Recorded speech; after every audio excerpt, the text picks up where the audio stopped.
嗰陣時就講西隧係應該津貼佢減價定係將紅隧加價咧咁樣啦。咁跟住仲要涉及咗兩條隧道營運，咁嗰條出得非常靚嘅，咁大部分你都 feel 到佢係考substitutes啦，因為佢係兩隧分流啊嘛。OK， 但係背後個問題係在於紅隧有塞車，即係 shortage 呢個問題有喺度嘅時候，點樣解決？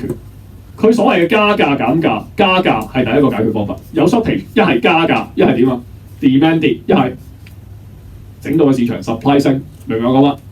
好簡單一個道理，你背後應該諗到一係加價，一係 demand 跌，一係 supply 升。呢個係對付一個 shortage 嘅一個方法。呢三嚿嘢根本就係每次考 Michael 只要涉及 shortage 議題，我理得你講咩例子，佢一定係主線會考嘅嘢。如果唔係考 demand supply 嚟做咩？